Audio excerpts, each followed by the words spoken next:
I knew I wanted to study wildlife at Purdue for as long as I knew there was a major called wildlife at Purdue, which is actually a pretty long time, like back in, I think, maybe middle school. I derive the majority of my recreation and pleasure and the relationships that I have with family and friends on the basis of our outdoor recreation. Birds specifically bring me joy like everywhere I go.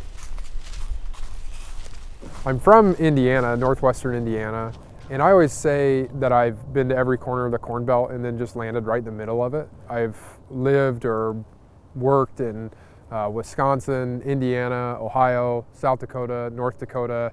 I took a 5-week course in Michigan, and then now I've lived in Iowa for this position for a while.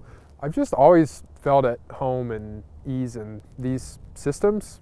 I feel like I get the people. I always say nothing in Iowa has surprised me because I've lived on every corner of the Corn Belt. I like these landscapes. I like the subtle beauty of these places.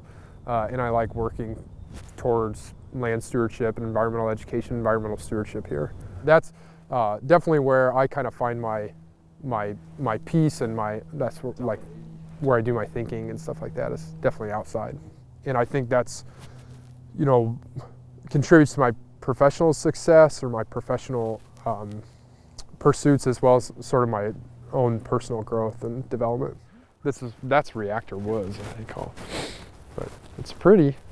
For me, and I've found community with friends that are the same way, like I found myself alone with nature. Like that's where it is that I started to do the thinking about what my identity meant, what that meant for my experience and overcoming stereotypes and stigma. That time alone without distraction and without external pressures was kind of what it took for me to do the thinking that allowed me to confront and ultimately accept and then ultimately be really proud of the identity that I hold as a gay man.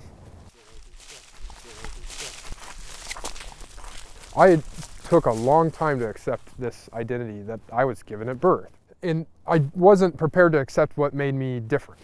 When you look at the birds or you look at natural ecosystems, like that's what is remarkable.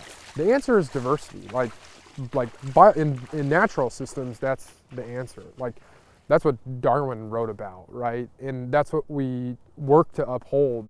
We accept those lessons without hesitation in ecology. Like we're always talking about diversity, and our students really accept it. But then it's funny, you look in social spheres and perhaps sometimes we find reluctance. And the interesting thing that I've thought about is ecologists, we do tend to disappear off into the woods or disappear off into the prairie and not apply our thinking into social spheres. And it just seems so abundantly clear that ecologists have important insights about the utility of diversity in creating resilient systems. If the ultimate goal is environmental stewardship, responsible environmental stewardship, so that we can ensure clean water, abundant wildlife, diverse wildlife for future generations, then we need a lot of different people and a lot of different ideas at the table.